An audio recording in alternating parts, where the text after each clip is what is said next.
Hello and welcome back to Cinema Rules. My name is Sean and today we don't have Tom with us. We're reviewing the film The Bikeriders.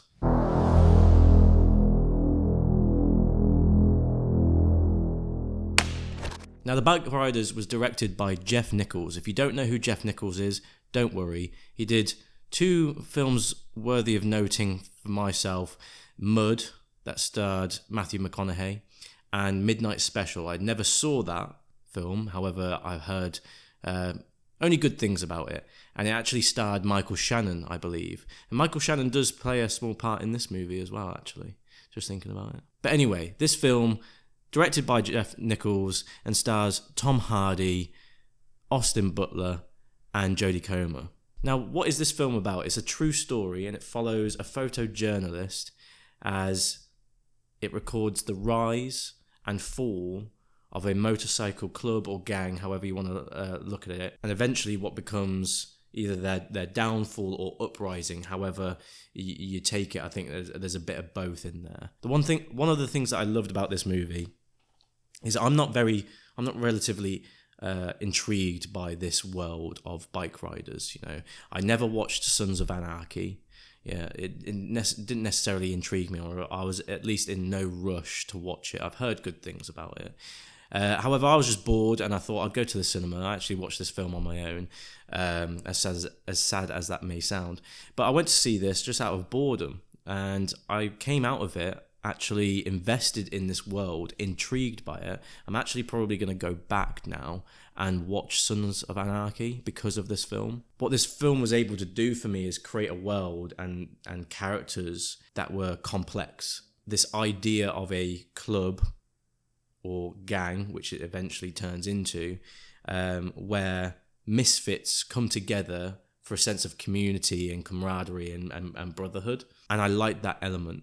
And that element, that relationship gets complicated throughout this film, and that's what kept me interested. Now, the performances from Tom Hardy and Austin Butler and Jodie Comer were really good. I went into this film thinking, Tom Hardy's just going to play his usual intimidating character.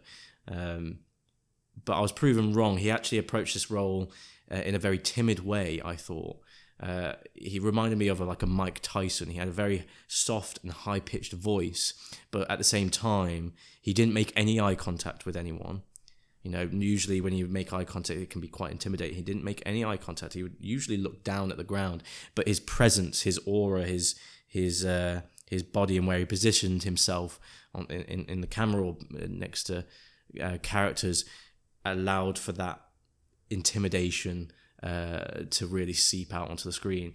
It was very interesting. It was like a juxtaposed, Mike Tyson-esque character. I thought I could compare it to, at least.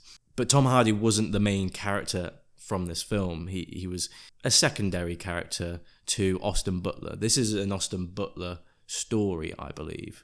Despite the narrative following the bike riding community and telling us that story, it really only centers around the relationship between Austin Butler, Tom Hardy, and Jodie Comer, who plays the girlfriend of Austin Butler. This trio, it almost comes across as a love triangle, as Tom Hardy and Jodie Comer battle to try and convert Austin Butler's character, I believe his name is Benny, into either someone that runs away from this type of environment or who embraces it. And it's really interesting how Austin Butler's character eventually navigates through these dilemmas. Now, Austin Butler for me is a dark horse. He played Elvis. I never saw it, but I was worried that you could normally get typecast if you're cast as a real person, especially like Elvis. People would struggle to see you outside of that role. And I did see him in Masters of Air, the TV show, and he didn't really do much in that to warrant me to be like, oh, okay, he's got range. But then I saw him in Dune 2, and Dune 2, his character was, I just couldn't see his other characters. Obviously the appearance helps, but he played that role so well, and I hoped that he would show some of that range in this movie too. And he did. He definitely did. His character is very reserved by nature, but at the same time he's quite immature because he can lash out, and that's quite interesting in a character because the movie doesn't take its time to talk about, you know, Benny's past. It's left up to the viewer to really try and figure out what the history is behind this character to make him make these rash decisions, but also calm and collective decisions. Now, Michael Shannon is in this movie. He's only got a small role, but I love Michael Shannon and everything that he does. And in this role, he kind of encapsulates what it means to be a member of this club or community or gang. You know, a collective of misfits that don't really have a home and come together. And he has some quite, you know, short monologues that describe his past, and you really get a feel for who he is and therefore who everyone else is as well.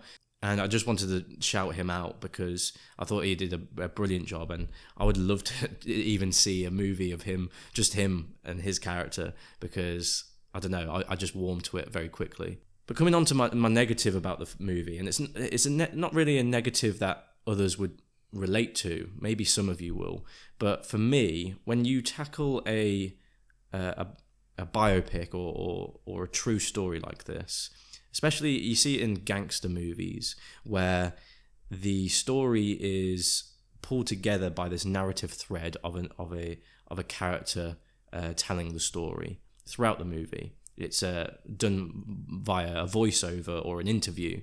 And in this case, Jodie Comer's character is telling the story of the formation of this gang. And for me, now I understand why that formula works and why they use it, because it just works. It does work. You know, it covers a vast amount of time, you know, during the 60s and 70s. So using this narrative thread to jump back and forth between timelines and to pull everything in a nice neat bow, it works. You know, I'm not complaining about that. But for me, I just feel like not necessarily it's overdone, but it's like playing it safe. For me, whenever the scenes reverted back to this narrative thread, this voiceover or this interview, I got pulled out of the story, and it was quite, you know, jarring. And I just wanted to get back into that world. And whenever I got back into that world, I was drawn back in, you know. And that's what I like about this movie, that it had a really gripping style. The cinematography complemented it beautifully as well. It really, you know, everyone talks about Once Upon a Time in Hollywood capturing the aesthetic of the 60s and 70s. I think this does it just as well. So I understand why people like that element of these types of stories. But for me, I just thought it was playing it safe. They could have been a bit more inventive because I was more engrossed in the story when it was in the story. And it didn't help that Jodie Comer's voice, her accent was slightly annoying, but I did like her character, but only when she was situated within the main story and not as a narrator. I thought she was quite funny in it. But other than that, I think the film is great. I think I personally wouldn't watch it at home because of that negative. For me, I'd just be pulled out of it. I'd get distracted quite easily. So if you got the same qualms about that element to these types of stories, I would suggest watching this in the cinema because it is a good movie. Performances all around are great, cinematography is great, direction's great. So I would give this a solid 7.8 out of 10. But anyway, if you like this movie, then like this video, I guess. If you haven't seen this movie, go to the cinema and watch it. I recommend it. But other than that, comment down below what you thought of the movie and whether you agree with my pros and cons about it, and whether you agree with my rating. What would you rate it out of 10?